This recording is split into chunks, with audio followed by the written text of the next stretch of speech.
Hi, I'm Carmen. And I'm Steven, and this is Vienna Past and Present, where we stroll through the gilded and sometimes not so gilded halls of Vienna's history. Today we're looking at a somewhat forgotten aspect of Viennese history, or maybe it was never that well known to the general public, but for centuries, Vienna was at the forefront of medical research and advancement of medical sciences. The world's first dermatology, eye, and ENT clinics were all founded in Vienna in the late 19th century, and Vienna continued to be at the cutting edge of medicine well into the 20th century. It was a place for new ideas and experimentation, but not everything panned out. Some ideas were innovative, some were groundbreaking, and some were kind of off the wall, and slightly less than scientific. So today we're going to be looking at one such case, namely that of the medical doctor and psychoanalyst Wilhelm Reich. And yes, of course, there is a connection to Freud, who had plenty of his own quirks, and definitely will get his own in-depth episode at some point. So, while you've probably never heard of Reich, if the mere mention of Freud is making you think about weird sexual hang-ups, then, spoiler alert, your mind is in the right place. Yeah, we've talked about architecture and candy from Vienna, but maybe we've been overlooking the city's metaphysical scene. Can cosmic energy cure cancer and give you better orgasms? I guess we like historical healthcare, like we've talked about the city's scales, healthy nudism. Now this episode, which will take us from an interesting late Habsburg childhood to a friendship and then falling out with Freud, to a standoff with the FDA in the US in Maine. Just as a teaser. Yeah, Maine of all places. We'll get to that. But before we get to all that, I think we need to talk about Reich's childhood. Okay, but first let's back up even more and give a sense of what Vienna was like at that point. Reich was born at the very end of the Habsburg monarchy, and he would make a lot of his discoveries during the early days of the Austrian Republic. So here's a visual I'm going to try out this time. Let me know how this goes. So picture it. Vienna still had an imperial cityscape and looks. Lots of trams, coffee houses full of politics and art. There were cranes in the skyline, building new housing blocks. And just beneath all of that, the city was wrestling with reduced status, new political experiments, and the very recent memory of a war it had just lost. So how's that for a stage setting? Let me know how it goes.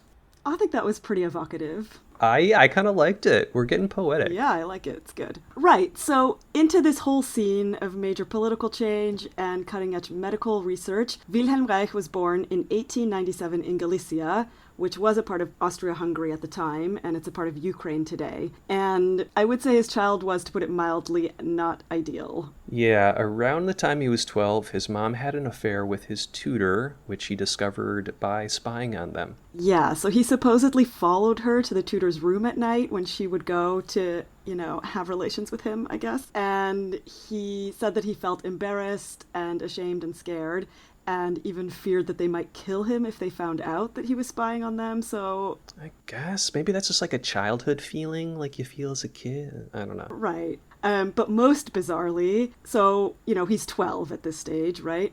And he apparently also thought about trying to force his mother to have sex with him on the threat of telling his father about the affair. So basically blackmailing his own mother into having sex with him, which already feels like something Freud would have a field day with. Okay, yeah. He has a lot going on in his childhood. Yes, at clearly. age 12 to even come up with that idea. Yikes. The good news is he ultimately chose against blackmailing his mother with that sort of thing, but he did tell his father about the affair, which led to a period of him getting beaten. It's unclear by who. I couldn't really find much more information on that. Okay. I don't know if it was his dad or his mom or the tutor. It's all a kind of hazy story. But ultimately, very tragically, his mother died by suicide in 1910, and Reich blamed himself for that. So on the whole, he had a pretty tragic, traumatic, confusing childhood that probably informed a lot of the ideas that he had later in life. Wow. We've talked about some weird childhoods on this show, but this might win an award, at least at this point, until we release those Wittgenstein episodes. There's a teaser. We have some we haven't released. Anyway. Yeah, I think Reich is up there. One of the reasons that we even know these things is that he later wrote about all of this in a paper that was titled, in English, On a Case of Breaking Through the Incest Barrier. And that's kind of where this information is coming from. In particular, the part about blackmailing his mom comes from those writings. And so this seems kind of troubled already at this stage. Yeah. To say the least. Yeah. So anyway, so he grows up in Galicia. After high school, he moves to Vienna, and he initially studied law for quite a short period of time, but then he switched to medicine. And I was reading through his Wikipedia page, which includes this amazing little tidbit that I just want to include.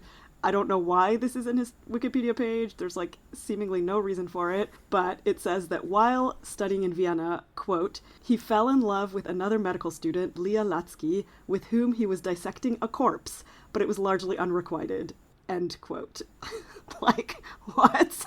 Where did that detail about the corpse come from? Why do we need to know that? It never gets mentioned again. This woman doesn't get mentioned again. It's just a random little tidbit of information. Okay.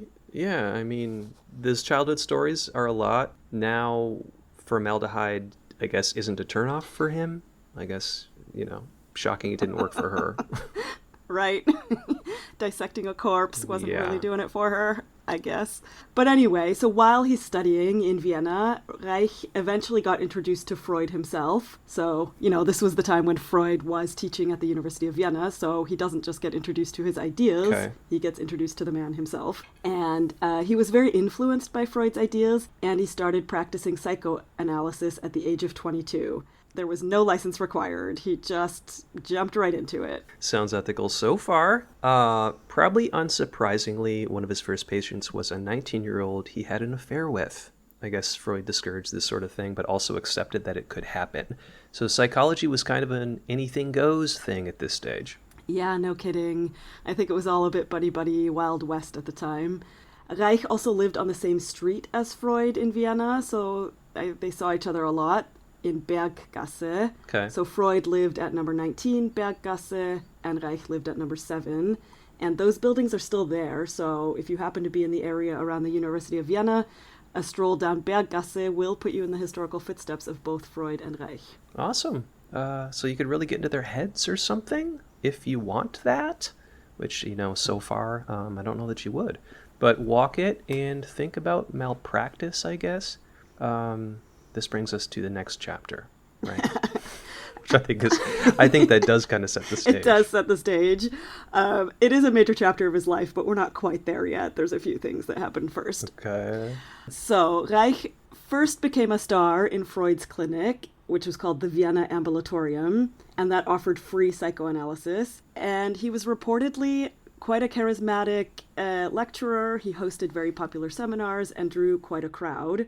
And in 1922, he also got taken up in the International Psychoanalytical Association that Freud had founded, which was like the main psychoanalytical association. I think even to this day, I'm not totally sure, but it was definitely like the main association for psychoanalysts at the time. So things are going well for him at this stage. And then in 1924, he started working on one of his signature theories, which he called orgastic potency. Okay, that is what it sounds like, right? Yes.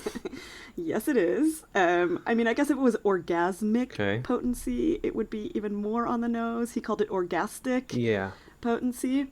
Like, wait, in the German, is there that distinction too? Like, do you know? Or is this like the English rebranding of it? That's a good question. I don't know that I checked what it was called in German. Okay, I'm just wondering if they like sort of hid it in the German as well.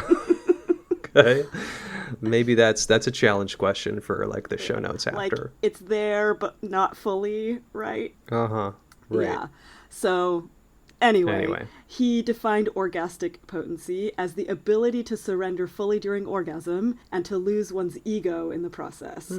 And he believed that this was the key to mental health and also to physical health. So you can definitely see the Freudian influence there, but Reich took it even further than Freud did. Okay, and I mean, it's kind of a ridiculous name, but some of this is sounding kind of modern and kind of plausible to me, right? Like this, it would be good to just kind of like, let yourself feel it. I don't know. Anyway, maybe in the context of this time when everybody is so kind of buttoned up, am I taking a side? I don't know. But anyway, that earned him ridicule, nicknames like Prophet of the Better Orgasm and Founder of a Genital Utopia. And I think it could be a lot worse, actually, but probably not helpful. They're kind of solid nicknames, honestly. I mean, you could do worse. But the ridicule and those nicknames really didn't stop him, because at this point, he also moved from pure psychoanalyst into something more physical. He developed something called, and I have no idea how to pronounce this, vegetotherapy or vegetotherapy or vegeto.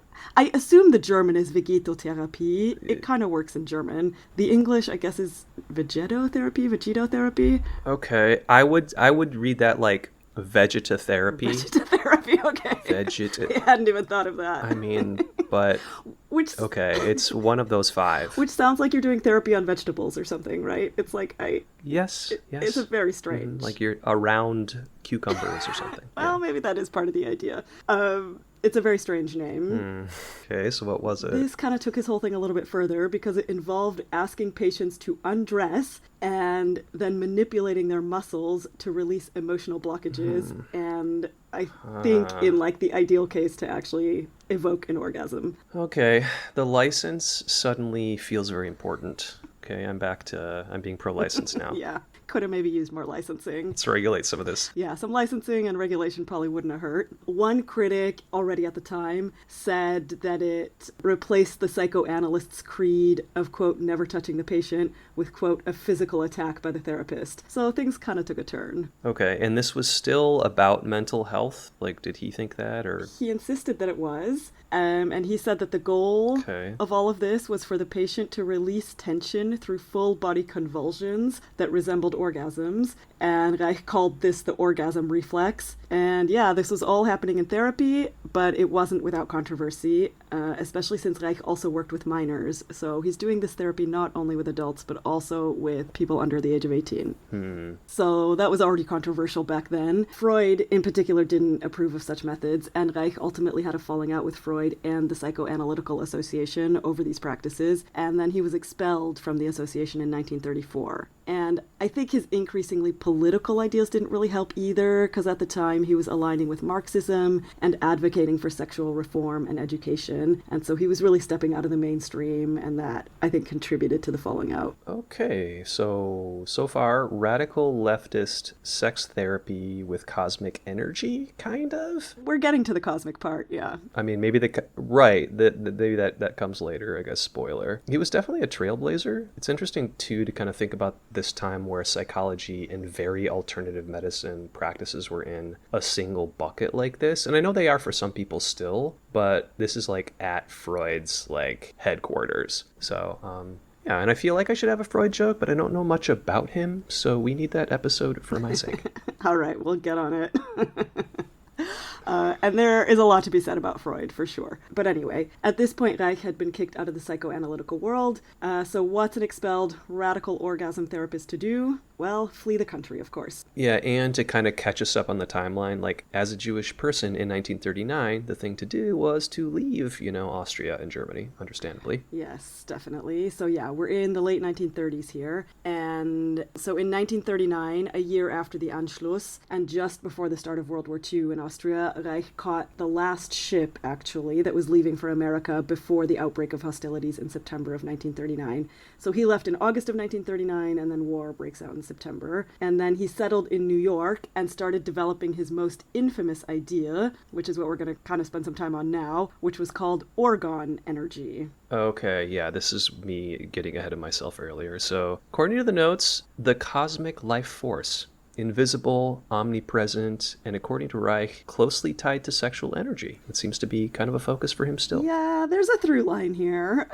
There's a pattern. Yeah. So yes, orgone was a substance that he claimed to have discovered, and it was something like a vital sexual/orgasmic life energy, according to him. Okay. And he believed that deficits in orgone caused disease, especially cancer. And so you needed to collect orgone in order to heal certain diseases or to stay healthy. And so in order to harness this energy, he invented something called the Orgone Accumulator, which was basically a wooden box lined with metal.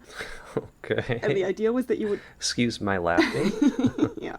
The idea was that you would sit inside, naked, of course, and absorb concentrated orgone. So according to him, this box somehow accumulated this energy, and sitting inside naked would allow you to absorb this orgone energy. Okay. In this little paragraph, there were so many leaps, all right? That's what I am struggling to keep up. There's like a DIY sauna without any heat. I'm also getting some crystals vibes from this concept too. So I guess he was kind of ahead of his time. I mean, that crystals are kind of back. I think in some ways he really actually was ahead of his time. We can maybe put a photo in the show notes, but yeah, this Orgone box really looks like, it does kind of look like a sauna, like a one-person sauna with a chair inside, and you just sit there, and it's a wooden, closet, more or less. And so, yeah, he claimed that sitting in this box boosted health, it cured disease, and yes, he claimed it could even spark spontaneous orgasms. So if you sat in there long enough and collected enough of this energy, you could just like spontaneously have an orgasm by yourself, he claims. Wow, okay. And he began testing his Orgone accumulators, so basically these wooden sauna boxes, on patients with cancer and schizophrenia. Wow, yeah, he is always very cross-disciplinary. And again, I'm kind of like, I want some licenses, but like, how would the licensing even keep up? Okay, he's breaking out into new practices all the time. I mean, that's true.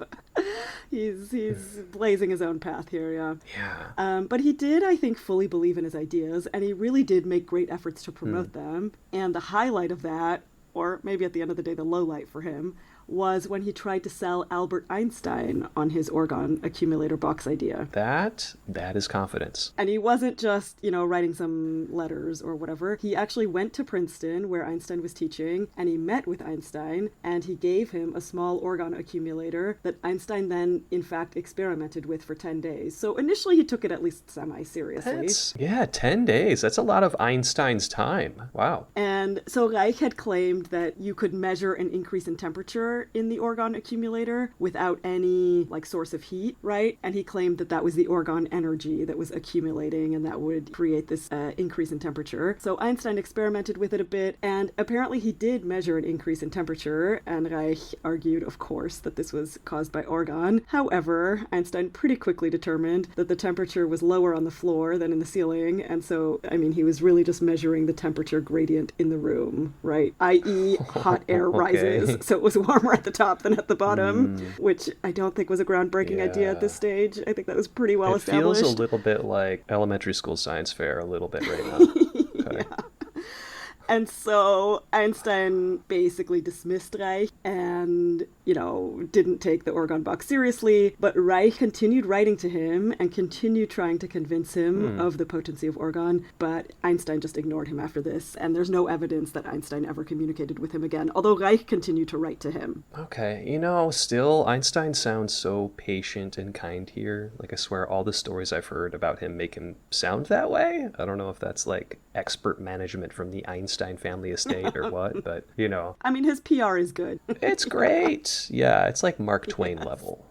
So Reich is rejected by the establishment yet again on a new continent, but he's kept going in the past. So what did he do next? Yeah, he's not one to give up, that's for sure. So in 1942, Reich bought a farm in Maine and decided to call it Organon. So he's sticking with his theme. Okay. Organon actually still exists, and it houses the Wilhelm Reich Museum today. So you can go there and visit it. And so for all you Orgone fanatics out there, you can even stay overnight in the house that Reich used to live in. And it wasn't just his home, though. So Reich also used this property as his lab and for, experimenting with all of his new ideas. Wow. You could go and see his original, orgasm box. Mm-hmm. I wonder.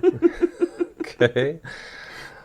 Okay, and there's a kind of Orgone retreat there, right? Or there was. Right. So when he was living there, he kind of turned it into this Orgone center and tried to attract people to come there and to do these, I guess what you would today consider a wellness retreat, right? I guess we have what do we have these days? Sweat lodges and stuff. I think this was his version of that. It is sounding sweat lodgy. Yeah. Yeah. Come sit in an Orgone box, have an orgasm, cure your cancer. I think that was kind of the concept. And he did attract quite a lot of people. So it did have... Okay. He did have a kind of a following, but his growing fame also brought him trouble. And in 1947, there was a journalist whose name was Mildred Brady, and she wrote a takedown piece basically calling him a quack. Okay. The article was published in the New Republic. It was called The Strange Case of Wilhelm Reich, with the subheading that read, quote, the man who blames both neuroses and cancer on unsatisfactory sexual activities has been repudiated by only one scientific journal. And so she writes this article actually also really criticizing the medical establishment and the scientific establishment for not repudiating these ideas, although I don't think they really supported them either. It's unclear how much they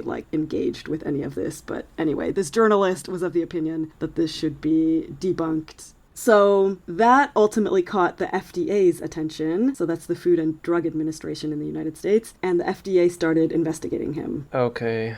Yeah, this was going to catch up with him. I feel like once he started trying to address cancer, stuff like that is more measurable. But I don't know, I was kind of rooting for him in a weird way as well. Like maybe there's this something unsinkable about him, right? That I think I'm kind of charmed by. Anyway. Yeah, I think on some level, the kind of, mental physical connection I think actually is very modern, but trying to claim that it cures cancer is obviously very dangerous and unscientific, and that he was taking it too far there. Or maybe there's just a little bit of shmee to this.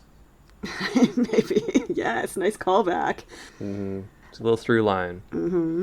Anyway, so what happened to him? So what happened to him was that the FDA investigated him, and by the early 1950s, they basically determined that he was, according to them, quote, a fraud of the first magnitude, unquote. And so they ended up slapping an injunction on him that banned interstate shipment of orgone devices, and they ordered that all of his orgone accumulators and promotional materials be destroyed. Okay, and he ignored that. Can't say I'm surprised. Yes, he was not about to do any of that, but what it did do was that it really triggered a deterioration in Reich's mental state. So the FDA is cracking down on him. They're kind of saying that all of his materials have to be destroyed. He does not do that, but he does become increasingly paranoid at this time and starts to really have more delusions than previously. And then he gets into more serious legal trouble in 1956 because an FDA inspector who posed as a customer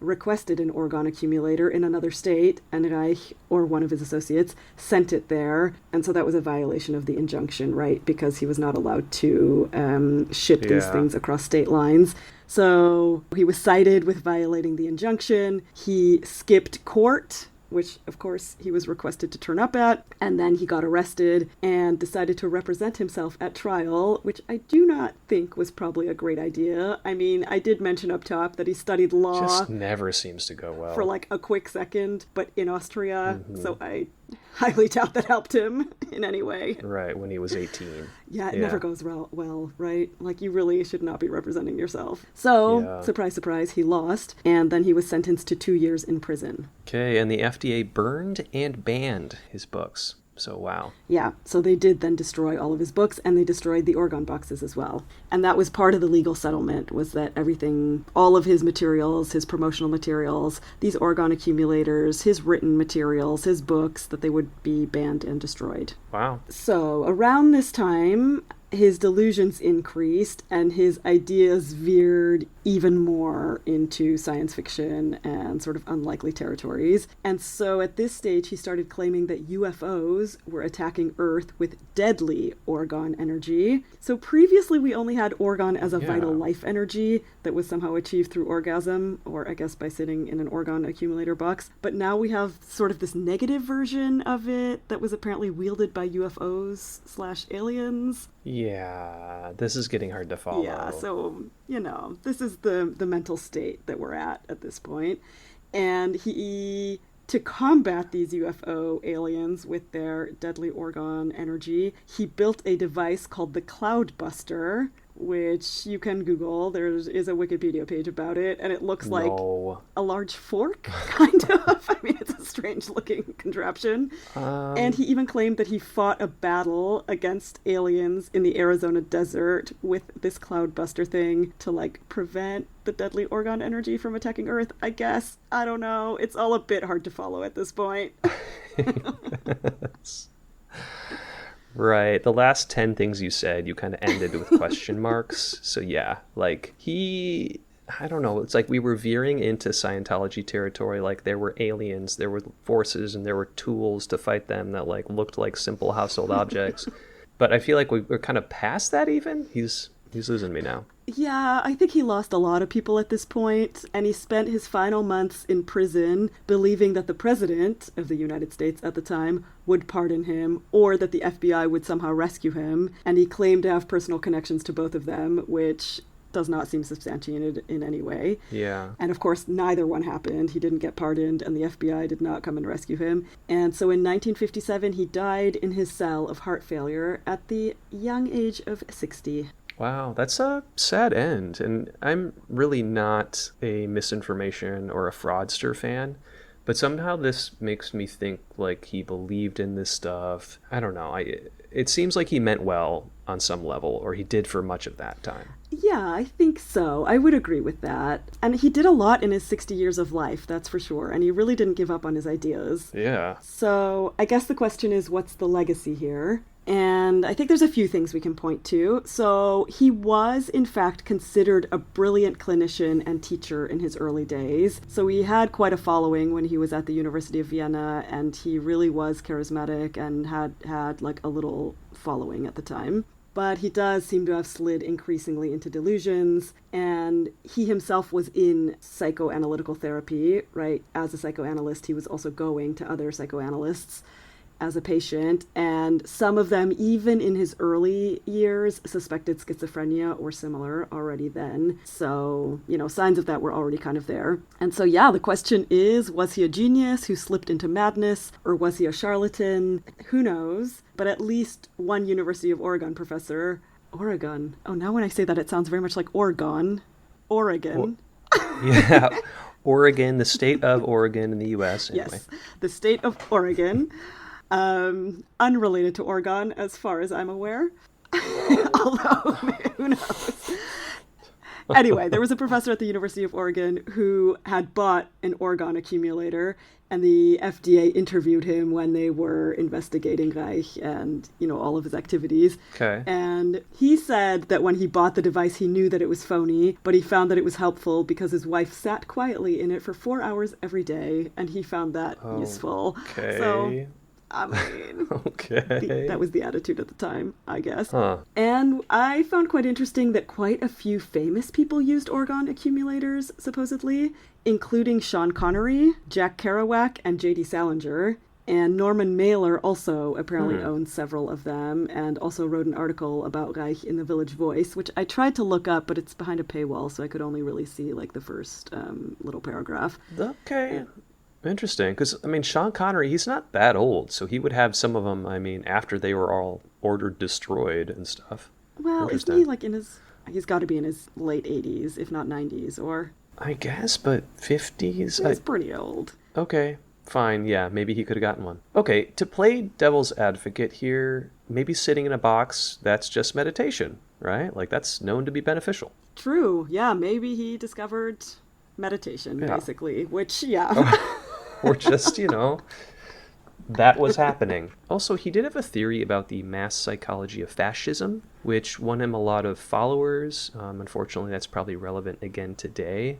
So in that, the main question he was asking was, why did the masses turn to one form of authoritarianism over another? So like, why fascism over communism in Germany? Yeah, and I could definitely see him having something to say about that. Like, he witnessed that happening while being an amateur psychologist, so that would give him an interesting viewpoint. Yeah. Yeah, also legacy-wise, like, he interacted with lots of prominent figures in history, Freud, Einstein, like, that's really kind of incredible. It seemed like he was really part of the zeitgeist at that time, but yeah, like, I've never heard of him. Maybe he's been forgotten because, I don't know, his work was... Well, it veered off into sci-fi, like you said. It was literally destroyed by court orders, and it's like, if you're perceived as crazy, these ideas don't really pan out. There's a lot of pseudoscience. Maybe that can kind of discredit some of the other good aspects, right? Like by the end of one's life. Yeah, true. Although it's kind of interesting, right? Because you mentioned Scientology before, which has a lot of these very bizarre ideas too. And that material did not get destroyed. It got accepted as like a tax-free religion in the US. So, it can go this way or that way, apparently. Yeah, right. And, the original ideas that orgasms were good for health, those became accepted by the 1960s, right? So I wouldn't imagine Reich was credited with that. Yeah, so I don't really think he was credited with these ideas, but some of them did become very mainstream, actually. Right, or there's like kernels of good things here, I guess is what Yeah. I'm saying. And one thing that he also kind of can be credited with is that he pioneered the psychoanalytical development of intense breathing combined with body work, and that yielded some of the central elements in holotropic breath work, which I don't know very much about, but there is a podcast that I used to listen to quite regularly called Oh No, Ross and Carrie, and they did an episode. Really good Yeah, show. so we can recommend that. Check it out. There is an episode about holotropic breath work, which is some sort of breathing technique that kind of, I think, you semi-hyperventilate kind of, but it's sort of meditative, and it is used as a therapy tool to this day. Okay. So Yeah, and I mean breath work, that's like in yoga, that's in, anti-anxiety sort of management that people do. So I don't know, like maybe he didn't invent that, right? Maybe he didn't invent any of this, but he called attention to these things that I think we consider important today. I would say there was something to his ideas, like you said, sort of a kernel, some good kernels in there, and at least some elements have stood the test of time. But at the end of the day, I think his downfall really was that, I mean, first of all, his delusions, and he kind of veered off into this very strange sci-fi world. But he also had a sort of way about him where he was very self-assured, and he really saw himself as like the expert, and it really didn't leave much room for criticism that might have caused him to become a little bit more aware of his slide into paranoia. He doesn't seem to have been very open to Right. people pointing that out. And he operated reportedly in a rather authoritarian way, and mostly alone, once he was exiled from the psychoanalytical community. So in his early career, he was much more tied into the general community of psychoanalysts and into this association. But after he was expelled, he seems to have mostly worked alone, and I don't think that probably helped with his delusions. He was very directive in his approach, and the way that he managed his patients really kind of metastasized into authoritarian demands for subservience that created a mini cult around him, and that cult kind of survives to this day. So there are still some people out there who champion orgone theory and who go and visit this Wilhelm Reich museum and, still kind of believe in these ideas. And orgone therapy still exists. You can apparently still get this. Okay. But it is generally considered to be junk science and is not taken seriously by the mainstream. But it's still out there, and there are Reich followers who still believe in these kind of things. Okay. Yeah, I did see some stuff like that actually, and I can touch on that in a bit. Yeah, so what do you think, Stephen? Charlatan, genius, or a man undone by his own obsessions? I guess I've sort of answered this in parts. It is great that maybe he influenced later therapies like breath work and Gestalt, which I guess, have we talked about that? No, we didn't, but he did influence that as well, Gestalt therapy. One of his main students was the founder of Gestalt therapy, so he influenced that as well. So yeah, but there's pseudoscience, there's like paranoia, fraud convictions, which at first I was kind of on his side. You heard me. Orgasm boxes. I mean, I don't know. Who doesn't like that idea? But yeah, I was Googling. I found an interesting letter to the New York Times after Reich's death. It was this therapist who was trying to correct the record, saying that Reich helped the field of psychology, that his books are considered classics, he said. Here's a quote from it, and this is just after Reich's death, so this would have been like 1950-something. Here's a quote. You make no mention whatsoever of what many qualified persons consider a momentous contribution to psychiatry on Dr. Reich's part, namely his comprehensive and detailed attempt to show how repressed emotions and neurotic character attitudes become anchored in muscle tensions and other chronic rigidities of the body. And I can't judge this as a psychologist myself, but I think it shows that some people considered his work really important. And, in my experience in my own therapy and talking to friends who are therapists, like connecting emotions and the physical body, that sounds really modern to me. So, but also, since we've kind of touched on these culty parts, in my own research as well, like just looking around YouTube, there are some videos about him that are odd. Like the tone is very kind of drony in that pseudo-religious kind of voice right? Talking about his past. I saw one talking about his childhood that mentions nothing, okay, about all the strange stuff that I think he kind of instigated himself, right?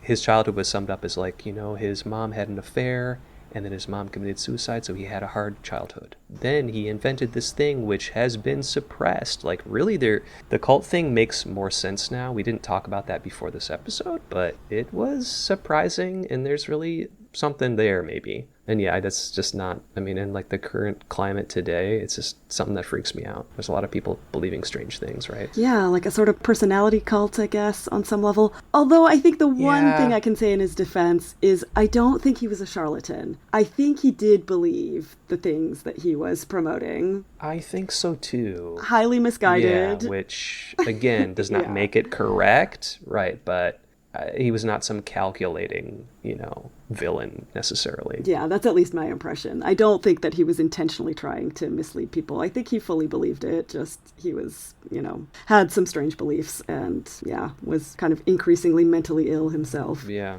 But yeah, that's a really interesting quote that you read from that New York Times article. And so, at least one person felt it was important enough to write a letter to the New York Times about. So, he had some influence. And so for all of that, plus his connections to some of the biggest scientific names of the 20th century, it is a bit sad, I think, that Reich and his ideas have been mostly forgotten. There is a movie, though. I'm kind of a movie person. I didn't see it streaming in the US, at least at the time that we're recording this, but it's about 10 years old, so kind of recent, called The Strange Case of Wilhelm Reich. Yes, I also saw that, and it looks like it's on Apple Plus here in Austria, but I don't have Apple Plus, so I couldn't watch it. I did, though, see that the movie features Birgit Minichmayr, who is a well-known Austrian actress, who I used to regularly see at a dive bar here in Vienna, and I even shared a pizza with her once, so that's my little claim to fame. Whoa. And I guess my 2 degrees of separation from Wilhelm Reich, if we're being very generous about it. Wow, yeah, there's no way we could top that. Okay. So I guess the episode's over. Yeah, that's all there is to say about that. So that's it for our show. So thanks for listening. If you liked what you heard, share with your friends or leave us a 5-star review. And if you didn't like it, then don't worry about that review. You can find us on social medias, Vienna Past and Prez on Instagram, or send us your episode ideas at viennapastandpresent@gmail.com. Auf Wiedersehen, Pfiat euch, Baba. Bye.